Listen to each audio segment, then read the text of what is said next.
What is going on, everybody? Tyler Brand back here with another video. Another week is upon us here in the NFL season. Already week 3. We're, again, only 3 weeks in, and it just feels like it is going so fast. So with that being said, week 3 is here. The Patriots, of course, the last we left them, Sunday Night Football, they lose a heartbreaker to the Seattle Seahawks on the 1-yard line. And for the Raiders, the team that the Patriots will be hosting this week, they come into this game undefeated. They beat a Carolina team that's not great in week 1, but then they turn a lot of heads. They open that beautiful new stadium in Vegas with a win against the New Orleans Saints, and they come into this game at 2-0, looking very impressive, especially on the offensive side of the ball. So in a game that I thought maybe would have been a cakewalk for New England, it all of a sudden, between injuries and the Raiders playing very good, looks like it may just be everything the Patriots could handle and more this week in Foxborough. Let's break down this week 3 matchup between the New England Patriots and the Oakland Raiders. So to start things off, first and foremost, we'll start with the Oakland Raiders on the offensive side of the ball. If I am the Oakland Raiders, I'm giving the ball to Josh Jacobs all game. I am riding him. He is a workhorse running back.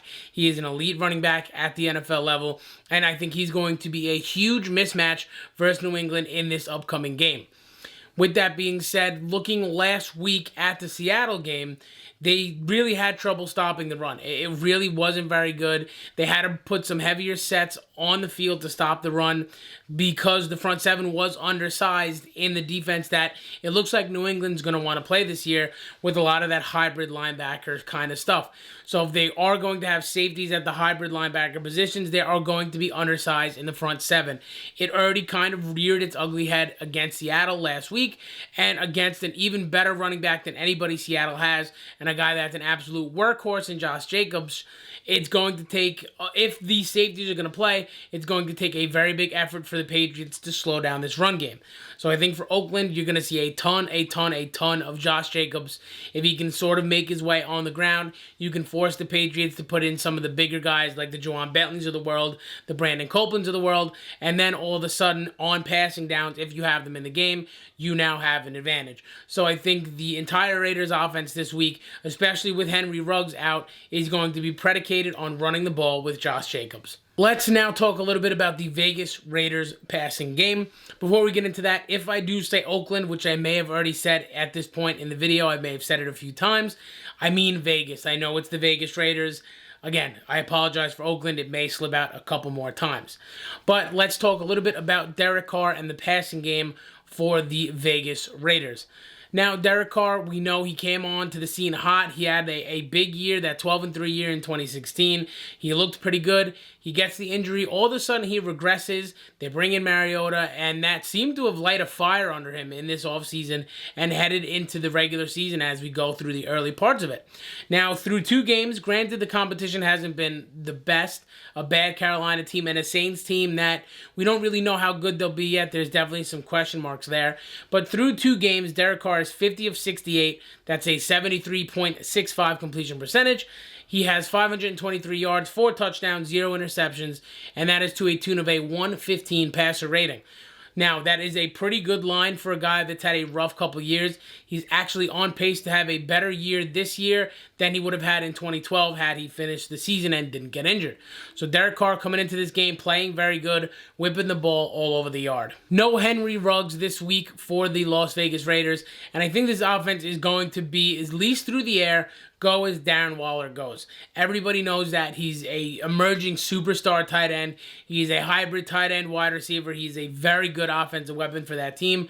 Without Ruggs, who's really their deep ball stretch the field burner, without him, I think this offense is going to go as Waller goes again through the air. So I think it's going to be intriguing how the Patriots defend that. I think you'll see a lot of bracket coverage over the middle of the field.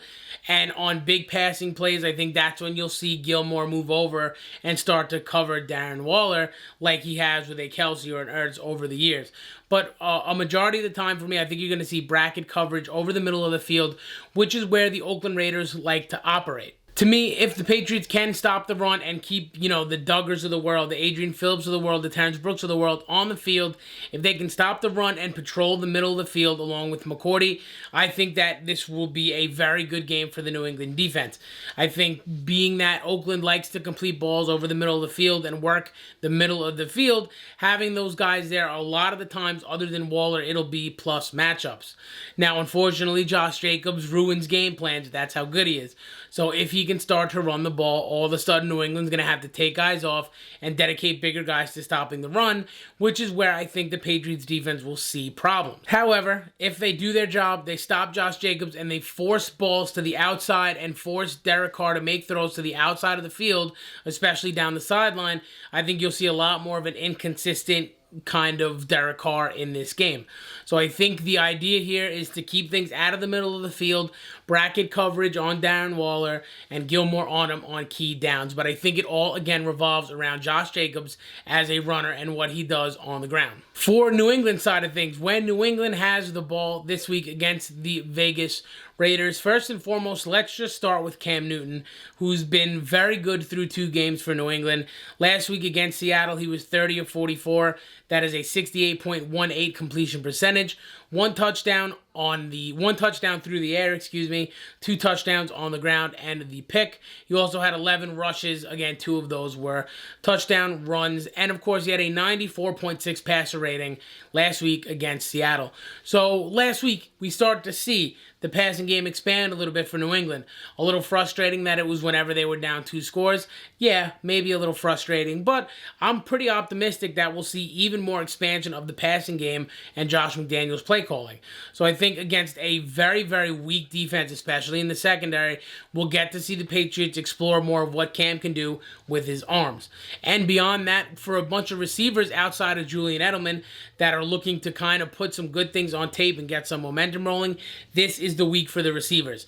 They are, to me, at least on paper, significantly better than a very, very bad Oakland secondary, Vegas secondary, that is still trying to get grasps on how to play at the next level. According to Pro Football Focus, the Raiders have the 28th overall defense, and they've been pretty much abysmal in the air, through the air, and even on the ground, they haven't been very good. I think they're giving up almost 5 yards per carry on the ground, which is towards the bottom of the league. Even their biggest free agent addition, Corey Littleton, over from the LA Rams, their leading tackler for a couple years, while I think we'll get it together, he's off to a very, very sloppy start to the season. So I think the Patriots really offensively have an opportunity to make a statement here and really put some good offense out there and attack a very bad defense so far through 2 weeks. Now, I touched on it before, but through the first 3 weeks of the season, this will definitely be the biggest plus matchup any Patriots receiver has, again, through 3 weeks. Going forward, that also may be the case for the entire season. The Patriots, I expect the wide receivers to run very open and very comfortably against, again, a bad Raider secondary.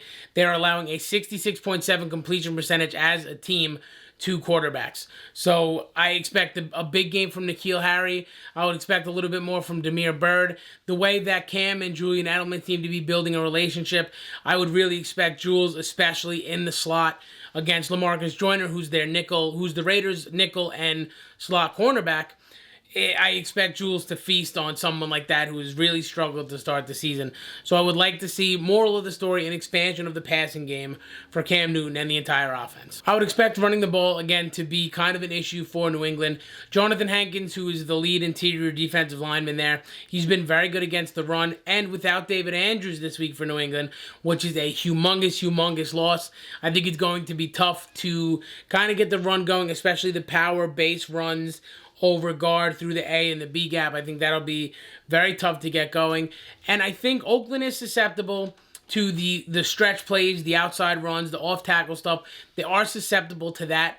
But I think the problem here with New England is I'm not exactly sure they have a guy that can get around the edge fast enough to take advantage of that. We saw the Saints last week take advantage of that, especially with the way they ran Taysom Hill, which looks promising for Cam Newton.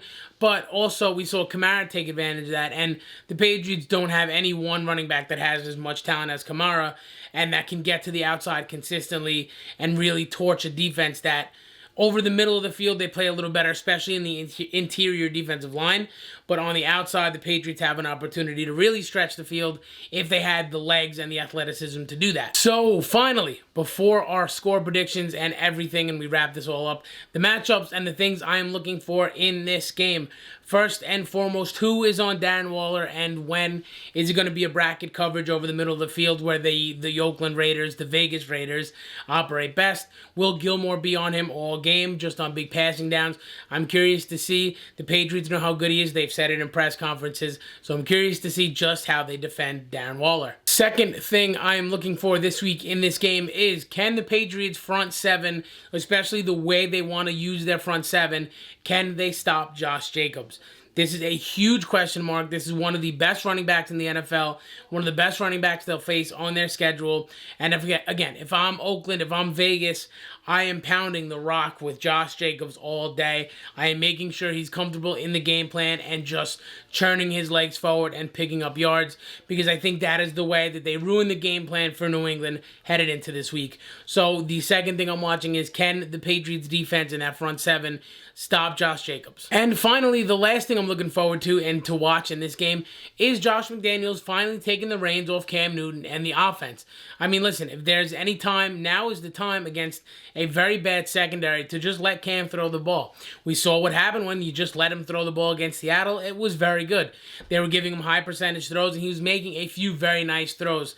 Again, they were giving him protection. That completion percentage looked very good through 2 weeks, and all of a sudden the Patriots passing game is now at least a little bit of a threat and not just a roll over and die, which everybody thought it was going to be headed into the season. So I'm very excited and very curious to see if Josh Daniels just lets Cam throw the ball, take advantage of a bad defense. Let's see what they can do when they're not behind 2 scores and you have to throw the ball behind 10 or more. Let's get out quick, early, set the pace with some deep plays down the field, some real good passes down the field. With that being said, let's wrap this up, put a bow on this, and move on to week 3 so you can watch it on television on CBS. So let's give a final score prediction to this game. I have New England winning this game 28-17. The Patriots move to 2-1, and the Raiders fall to 2-1 themselves after a perfect 2-0 start. So again, the Patriots win this one 28-17. New England is a 6.5-point favorite in this game. I think they cover, and I think they cover pretty easily, although I think it could be a very close game. The over-under is a 47, which I think is very intriguing. I think it'll be very close to that number. And New England on the money line is minus 250. So again, if I'm a betting man, I think New England definitely covers this one, and they win again one last time by a final score of 28-17. That is going to do it for this one. What do you think the Patriots do today against the Oakland Raiders? You think they blow them out of the water? You think they lose this game to an Oakland team that is not too bad, a Vegas team that is not too bad? Again, sorry about the Oakland thing. I'll probably do it one more time before this video is over. But again, do you think New England blows them out of the water? Let me know. Drop it in the comments down below. Give me predictions on the score. Give me predictions on stat lines. I'll chop it up with you all morning before we kick off. Once again, I'm Tyler Brandt. Follow me on Twitter at the Tyler Brandt, on Instagram at Talking Pats, chopping it up with you about everything football. I'm sorry my schedule's been a little wonky lately. Just started a new job, so we're kind of ironing out the details. But I'll still be here with you all season long talking Patriots football. Follow me on there for more updates, Twitter and Instagram, that is. Once again, I'm Tyler Brandt. Until next time, be safe, be good, and I'll catch you on the post-game show.